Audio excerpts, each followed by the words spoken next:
going into 2025, the biggest winner is Pierre Poilievre and the Conservatives, and the biggest losers are both Justin Trudeau and Jagmeet Singh, because both the numbers for them and their parties are down in the close of 2024. Hey everybody, welcome back to the channel. Hope you all had a great new year. On that note, it is great to be back. I do apologize for the delay in videos, but this time of the year is pretty important. You know, got young kids, they need to see their family and friends, especially this time of the year. So it's nice to just get away from the computer from time to time. But with that being said, it's looking like 2025 is going to be a very busy year, seeing as we are most likely going to be having an election a lot sooner than we thought. And the drama that's been happening in the past few weeks has been crazy. You've all seen it, the polls. Trudeau's bringing the Liberals down to numbers we've never seen before. Jagmeet is coming out and saying that he's going to be voting non-confidence, but then we have people in his party like Charlie Angus saying that they are going to vote for the confidence vote. So a lot of internal fights there. And just announced, we now have the Liberal caucus, the Quebec Liberal caucus, joining in with the Ontario Liberals and the Atlantic Liberals, saying that they want Trudeau out. And here's a little announcement on that. As Canadians wait for Justin Trudeau to make a decision about what his 2025 will look like, new polling shows the federal Liberals slipping further. Nanos' latest ballot tracking has the Conservatives at 47%, a new long-term high for that party. The Liberals are 26 points behind them, with 21% support, while the NDP are at 17%. This as the pressure campaign on the Prime Minister to resign mounted over the holidays. The majority of Trudeau's Ontario and Atlantic caucuses have said they want a new leader. And now it appears the Quebec caucus has reached that consensus as well, prompting some Liberal strategists to suggest Trudeau stepping down in 2025 may be an inevitability. The demands that caucus have are quite strong, and there's not really a path forward that the Prime Minister has that doesn't include a resignation. Well, the consensus was that the Prime Minister should step away. This Quebec Liberal has made it clear for some time she wants Trudeau to go. Now, more of her fellow MPs are joining the call. That has been the consensus that was communicated to the caucus chair, and that he was meant to convey to the national caucus chair. A new public opinion poll by Angus Reid shows support for the Liberals is at an all-time low, at just 16%. And Prime Minister Justin Trudeau's approval rating is also plummeting, now 22%. The Liberals are battling, not just internally, they're battling time for a change, which is a massive force right now, being led by Pierre Poilievre. Between Trudeau's MPs pushing for a national caucus meeting and chatter about potential timelines for a prorogation and Liberal leadership race, some party insiders are expecting the Prime Minister to address the public early in January. The one thing to note in regards to Rachel's report there is she even talks about Mark Carney coming out and saying that the Canadians and the country need a real choice come 2025. And towards the end of her statement where she said the Liberals are getting ready for a prorogation or potential leadership race, that was somewhat confirmed by this reporter from the CBC as well. Mark Carney, who is catching new attention for an op-ed talking about Canadians' desire for change and how they deserve a real choice in 2025. Liberals are already preparing for a future without Trudeau. CBC obtained an email circulated among Liberal caucus members. It outlines potentially a path forward that includes prorogation and a short leadership race. Now, I would be very interested in seeing if we're actually going to get eyes on this letter or this email that the CBC claims that they've obtained. But listening back to MP Mendez there, she's been actually pretty vocal about this for the past few months, saying her constituents have said that they're not going to vote Liberal as long as Trudeau is the leader of the party. But now they're talking about leadership races, and there's nobody that could take over for the Liberals that would give them a snowball's chance in hell, to be honest. Trudeau has made that very apparent by going as long as he has. Like, he doesn't really give anybody room to breathe in order to get some good numbers, I guess. But all these shows like CTV, CBC, they all have these political pundits, political analysts come on, and they keep posing this question to them. And today on the CBC, they did it again. This lady does kind of say, pretty much no, but it's not concrete. She kind of still tippy toes around it, saying there might be a chance, but maybe not. If there was a mechanism to find a new leader for the Liberal Party, if Trudeau did decide to go, does that change those numbers? Can they gain ground? Oh, honestly, I think this is probably too little too late for the most part. Now, saying that, of course, the MPs are seeing the writing on the wall. They're reading the polls the same as you are, the same as I am. But the MPs are also gathering a different kind of intel in that they're going to their constituencies. They're in their constituencies now. They're talking to the voters. They're talking to their supporters. And many of these MPs have said, we have heard from supporters, we really like you as an MP. I'd love to continue to support you, but I'm not going to vote for Justin Trudeau ever. And so when the MPs are hearing that, that's where they're trying to push for a new leader, right? It's because there's the sense that maybe if it was someone else, I could save my own seat.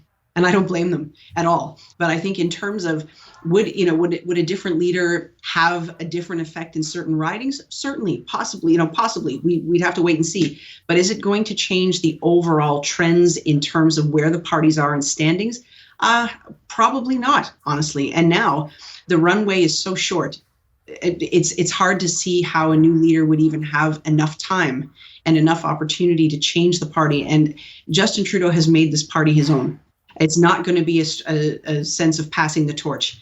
There's going to be a whole lot of redoing, rebuilding, rebranding to try to give this party to somebody else. I mean, what could you really expect from the narcissist himself who made the party all about him? There's nobody that he can pass the torch to. And the polls have been very clear. Nobody cares who the leader is. They're not a fan of the Liberals. And a lot of the people that were on those polls are not going to be running anymore, which is another point that she put out. A lot of these MPs are now coming out and really demanding that he step down because they're seeing that they're going to be losing their jobs. They're going to be losing their seats. It's kind of tough nuggets at this point. You guys should have thought about this even a year ago when the numbers, or half a year ago at least, when you've been seeing the consistent numbers. Try harder to try to get Trudeau out. Maybe you guys could have had somewhat of a better chance than what you're at now. But now that you're seeing your numbers, but instead they just stuck their head in the sand, supported this idiot, and now they're paying for it. But if we go back to the beginning of this interview with Laurie Turnbull here, they were talking about Pierre's recent video that he just released, Wackos. If you haven't seen it, it's great. I'll leave a link in the description below. But they start talking about the political landscape, how the attacks are happening already, what to expect in the new year. And just take a listen to what is said here. I want to start with that video from the Conservatives. What does it tell you about what we can expect in terms of tone as we wait to see what Trudeau will do? And we know a federal election is upcoming, and it could be sooner rather than later. Right. I think that's absolutely right. I think we can see both of the two main political parties are kind of gearing up. They're in election mode. The Conservatives have put out this video, 11 minutes long, this wacko theme that actually connects back to a time in the House of Commons where Pierre Poilievre got in trouble for calling the Prime Minister a wacko. And so I think we can see that must have been a good moment, right? I think that if I'm remembering correctly, that was a moment where the Conservatives did really good fundraising off of that. It was something that resonated with people. And so now they've stretched the whole thing into an 11-minute video where they're focusing on not just Justin Trudeau, but other people in the Liberal Party as well. We can see a lot of, pictures and video of Chrystia Freeland, things that she said. They're putting, the Liberals kind of in their own words. They're focusing. It's like an 11-minute attack ad on the Liberals and coming back to this word wacko to try to get into people's heads about you can't trust these people. You can't trust them with the economy. You can't trust them with your lives. There's a big focus in that video on not letting the Liberals continue to handle the economy, that kind of thing. But I would say, the Liberals at the same time are coming out with their own ads. They're not anything like that, but they're focusing on kind of a different kind of fear tactic in the sense that they're suggesting that Poilievre would cut a whole bunch of programs, right? And so to my knowledge, Pierre Poilievre hasn't said anything about that in terms of what he would cut. But I think, that's part of the Liberals' angle in terms of trying to get at people's sense of fear of what might happen, what might be lost if Pierre Poilievre becomes prime minister. And so we are definitely in election mode now. If we didn't know that earlier yesterday, we definitely know it now. Now, riddle me this. What fear tactics are the Conservatives using? Pierre is literally showing everybody the things that the Liberals have said, verbatim. They're caught on video, they're saying these things. It's not like Pierre's taking it out of context or saying, oh, they're going to be cutting this or they're going to be doing that. It's literal video of these people saying the things that they're saying. Whereas the Liberals are actually doing the opposite. As she stated, Pierre has never said that he's going to come out and cut this, cut that, cut this. Yet that's constantly what they say. Even the NDP, Jagmeet, constantly is saying, oh, he's going to cut your health care, he's going to cut your pensions, he's going to do this, he's going to do that. When Pierre has never stated any of that. So if we're talking about a party that's doing fear-mongering, it would be the Liberals and the NDP, because the Conservatives are just presenting the facts of how wacko these individuals actually are that people keep voting for. And to call that a fear tactic, I'm very confused by.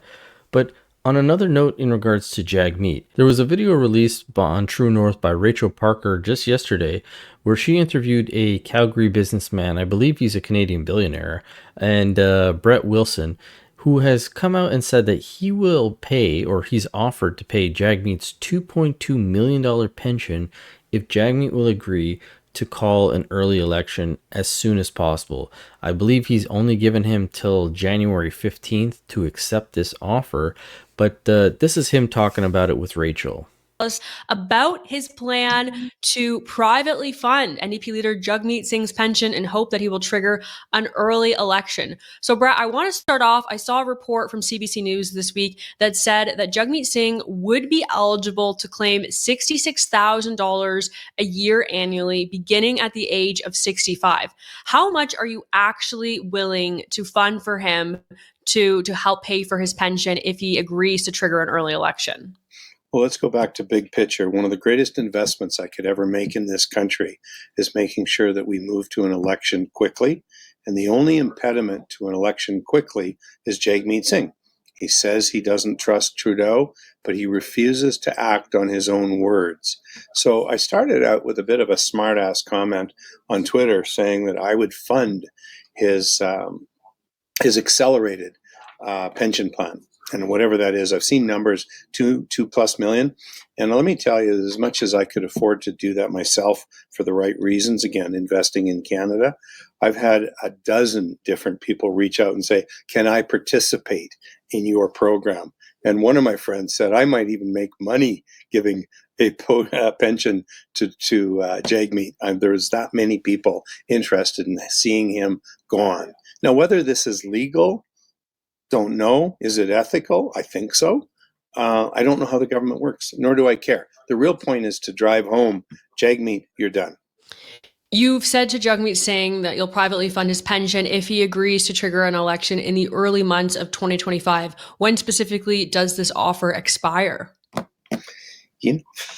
One of the problems is not quite understanding what the date is that allows him to get his full pension. And I'm reading materials now that suggest that as long as he stays in office, until the end of February, he gets his full pension. Can I wait till then? Not willingly, not happily, but let's just say that by the 15th of January, the offer that I've made, which will guarantee him his full pension starting immediately, let's say that it has to end on January 15th.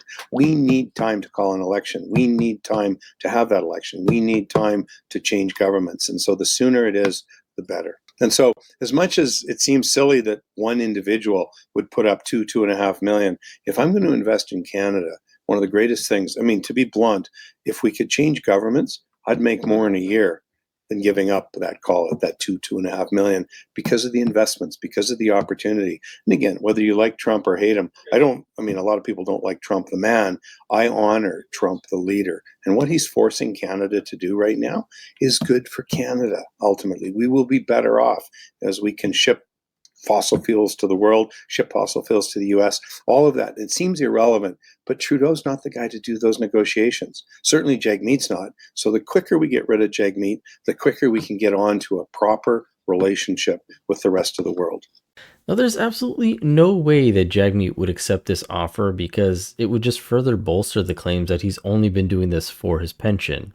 And we don't actually need more proof of this. Jagmeet has done a great job of proving to us by his own actions that he's only thinking about the pension.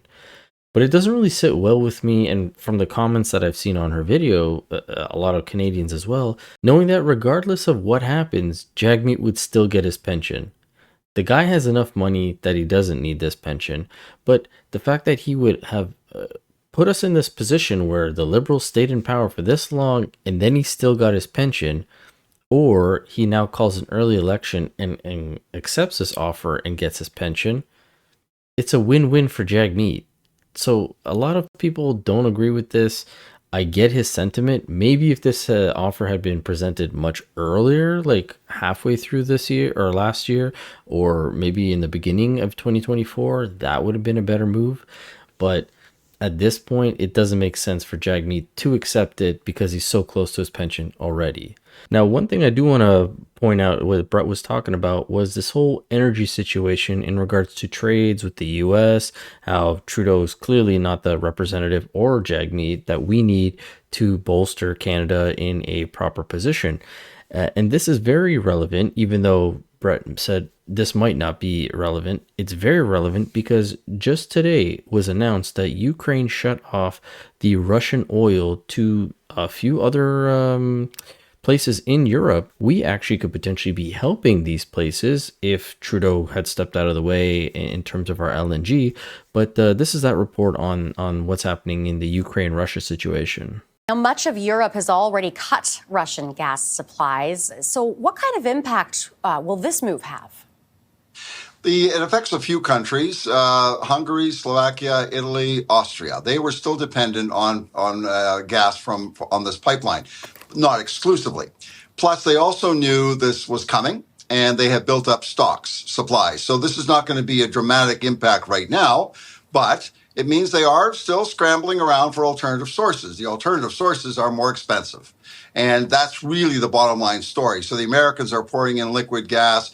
Liquid gas is coming in from other parts of the world, the Middle East, and so on. So the people will have the gas supplies. They will pay more money for it.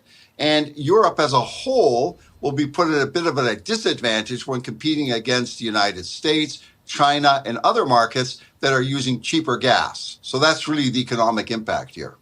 Now, I personally think Canada should jump all over this situation, not to take advantage of it in any sort of a way, but to help bolster Canada's position worldwide in terms of what we can provide. We should be building these pipelines, these LNGs, expanding our networks.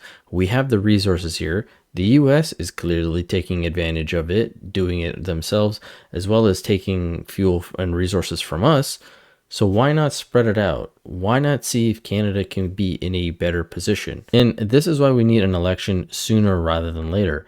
We have the tariffs looming on the way as Trump is getting closer and closer to being in office, or being in power, I should say. And yes, we are beefing up some of our border security, which again is because of Trump, what he said in his proposal to put on the tariffs. But with Pierre behind the helm, hopefully in his Canada First approach, he can get us in a better position, especially worldwide. We are tanking in all different departments, so it would be nice to see some sort of boost in Canada's economy, its productivity. But as always, these are just my views. Love to hear from you guys. Let me know what you think about all this in the comment section below. And as always, I will catch you guys on the next one. Thanks so much.